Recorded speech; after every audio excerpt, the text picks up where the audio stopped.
दिल के अरमान ভাই ভাই আমার ব্যাগটা দিয়ে দেন ভাই আমার আব্বা চিকিৎসার টাকা আছে ওখানে ভাই আমার আব্বা মরে গেল আমার আব্বা মরে গেল টাকা নেই मासूम में बह गए हम वफा करके भी तन्हा হয়তো টাকাগুলো চিন্তাই না করলে লোকটার অপারেশন হইতো। সব দোষ আমার। একটা পরিবার আমার লাইকে নিঃস্ব হয়ে গেল। আমি আপনার ব্যাগ চিন্তাই করছি, এখন আইসি আপনার ব্যাগটা ফেরত দিতে, আর পারলে আমারে মাফ করে দিয়েন। আমি তার কাছে গিয়ে ক্ষমা চাবো, আমি তার সবকিছু খুলে বলবো, সে আমার যা শাস্তি দেয় মাথা পাইতে নিব, তাতে আমার জেল হোক আর ফাঁসি হোক। 4 মাসের ভাড়া বাকি আছে, ভাড়াটা দেন, 7 মাসেই বাড়িটা ছাইরে দিবেন, এটা আমার ফাইনাল কথা। আমি আজকেই টুলেট লাগাই দিব। আসসালামু আলাইকুম মুরব্বি, বাসা ভাড়া নিয়ে একটু কথা বলতাম। ও বাসা বাড়ি, হ্যাঁ আসেন ভিতরে আসেন। জি মানে বড় ভাই, আপনি তো ওনাদের কাছ থেকে 4 মাসের ভাড়া পাবেন তাই না? এই কারণে তো টুলেটটা লাগাইতেছেন। আমি একটা বাড়িওয়ালা, আমার বাড়িতে যদি মানুষ ভাড়া থাকে, মাসে মাসে যদি ভাড়া আমার না দেয়, তাহলে হ্যাঁ করে রাখলে কি আমার পোষাইবো? আচ্ছা ধরেন এই তাদের 4 মাসের বাড়ি ভাড়া দেওয়ার পরে যদি অগ্রিম সামনে 4 মাসের বাড়ি ভাড়া দেওয়া হয়, তাহলে তো তারা এই বাড়িতে থাকতে পারবে তাই না ভাই? কিন্তু আপনি আসলে কে?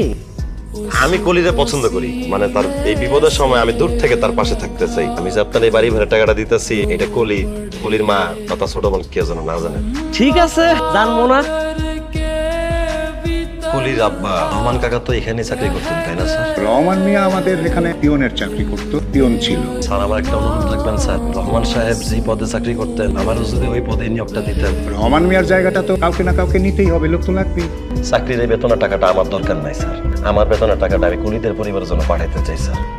রহমান মিয়া আপনার কি হয়? উনি আমার কিছু হন না, কিন্তু কলিরে আমি খুব ভালোবাসি। কিন্তু স্যার আমি এই বিপদের সময় আমার ভালোবাসার মানুষের পাশে দূর থেকে হলেও থাকতে চাই স্যার। স্যার কলি বা তার পরিবার যেন কোনোভাবে জানতে না পারে এটা আমার ইনকামের টাকা। তারা যেন জানতে পারে তাদের বাবা ফান্ডে কিছু টাকা জমা রেখে গেছিল, প্রত্যেক মাসে সেইখান থেকে যাতে টাকা দেওয়া। ভালোবাসার জয় হোক, আপনার জন্য আমার দোয়া থাকলো। আপনি চাচাজানের অসুখের সময় 2 লাখ টাকা নিয়েছিলেন না আমার কাছ থেকে। পুলিশ সাথে যদি আমার বিয়েটা দেয় তাহলে আপনার 2 লাখ টাকা দিতে হইব। এই যে আপনারা ভাড়া বাসায় থাকেন, ভাড়া বাসায় থাকা লাগবে না। আমরা ছোট মেয়ে, তার পড়াশোনা এবং ভবিষ্যৎ এগুলো নিয়ে আপনার কোনো চিন্তা করতে হইব না। আম্মা তাড়াতাড়ি এসো, কথা আছে তোমার সাথে। তুমি এই বেটার সাথে আমার বিয়ে ঠিক করতেছো? এই মুহূর্তে পোলা ছাড়া আমাদের আর কোনো উপায় না। জামাল তো ছেলে হিসাবে খারাপ না, তোর থেকে বয়সটা একটু বেশি। তারপরে আমি বলতেছি মা তুই রাজি হয়ে যা, তুই সুখী হবি মা।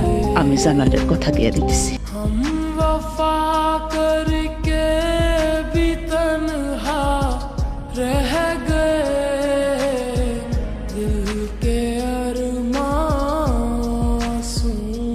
में बह गए दिल के अरमासूम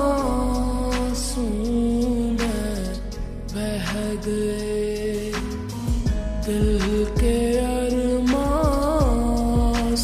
আগামী শুক্রবার আমার কোলের বিয়ে। আলহামদুলিল্লাহ, যে ছেলেটা আপনাদের বিপদ আপদে সবসময় পাশে থাকার চেষ্টা করেছে, পাত্র তো সেই ছেলেটাই নাকি? জি ভাই, ছেলেটা আমাদের জন্য অনেক করেছে। আগামী শুক্রবার যে তোমার সাথে পরির বিয়ে, এই সংবাদটা আমাদের জানাবো না? স্যার এই কথাগুলো আপনারা কে বলছে স্যার? পরির মা নিজে এসে দাওয়াত দিয়ে গেল। কিছুই বুঝতেছি না। যদি ঘটনা সত্যি হয় তাহলে পৃথিবীতে আমার থেকে সুখী মানুষ আর একটাও থাকবে না। কি হলো? জি স্যার। শোনো, আমি নিজে তোমাকে ছুটি দিয়েছি, কোনো চিন্তা করতে হবে না। যাও বিয়ের কেনাকাটা করো আর ফুর্তি করো, যাও।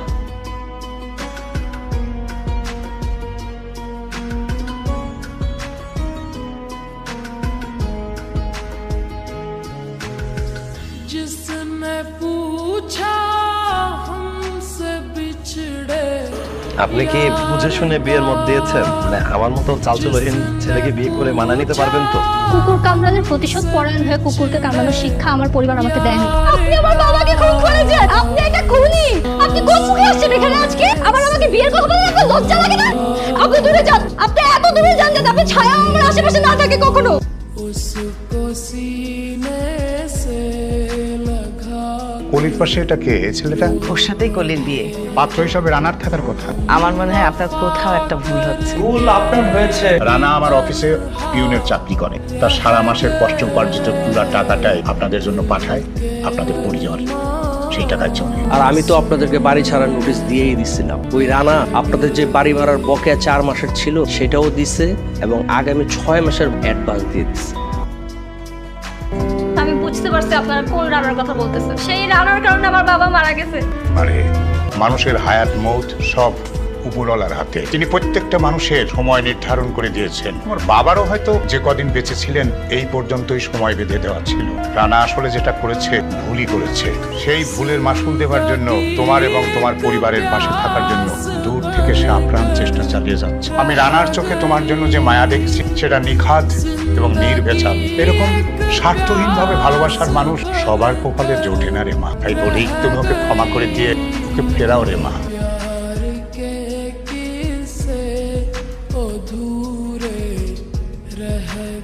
বস আমাকে কল দিছিল, বলছে আপনি অনুমতি দিলেই প্রমোশন দিবেন। দিবেন অনুমতি?